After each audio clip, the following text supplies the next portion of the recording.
Hello tout le monde, c'est Laura, j'espère que vous allez bien. Donc aujourd'hui on se retrouve pour la première vidéo dédiée au japonais sur la chaîne. Alors du coup aujourd'hui je me suis dit que ce serait intéressant de vous présenter mon support de travail, ce que je vais utiliser pour commencer, pour apprendre. Donc du coup pour commencer à apprendre la langue, j'ai acheté ce livre qui est Japanese from Zero, donc le tome numéro 1. Il est très bien noté, je l'ai acheté sur Amazon il y a peu de temps, donc je vous mettrai un lien en barre d'infos si vous voulez vous le prendre. Et ce que je peux vous dire, c'est qu'effectivement c'est un très bon livre, tout simplement parce que je l'avais déjà commencé auparavant il y a quelque chose comme environ 4 mois maintenant déjà, hélas. Donc je l'avais commencé, mais le problème c'est que j'avais une mauvaise méthode de travail et tout simplement je m'étais vite arrêtée parce que j'avais un rythme de travail au niveau de mes études dans le web design qui était assez important. C'était ma première année dans le milieu, du coup j'avais pas vraiment de temps pour le japonais, et du coup ce que je m'étais dit c'est que j'allais prendre 2 heures par semaine pour apprendre le japonais, donc dans le week-end, un jour par exemple, ou le samedi ou le dimanche, je me mettais 2 heures et c'est ce que j'ai fait. Et en fait je me suis rendu compte que ça ne fonctionne absolument pas sur moi, tout simplement parce que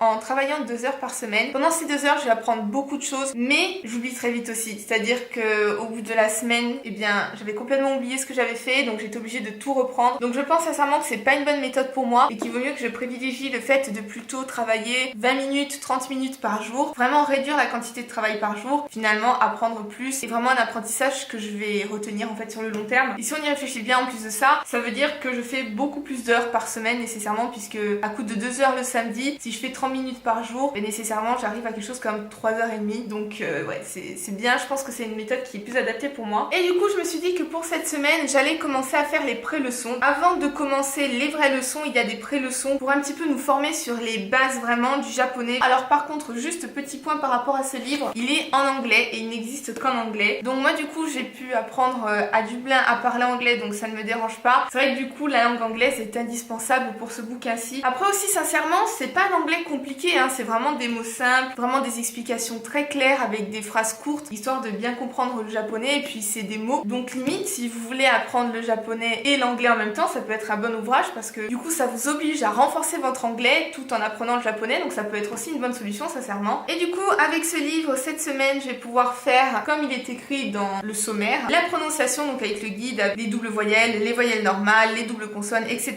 L'apprentissage sur comment compter et écrire donc les nombres en japonais, les conversations avec les premières rencontres avec les personnes, les phrases basiques en fait pour se présenter, et enfin une leçon sur les premiers mots de vocabulaire, du champ lexical, du corps et de la chambre, je crois. Oui voilà, de la chambre et de la salle de bain. Donc déjà en une semaine je pense que je vais avoir la possibilité d'apprendre pas mal de choses, et du coup je pense que je vous ferai une update la semaine prochaine pour vous dire un petit peu tout ce que j'ai appris, est-ce que j'ai réussi à tout retenir dans la semaine, etc.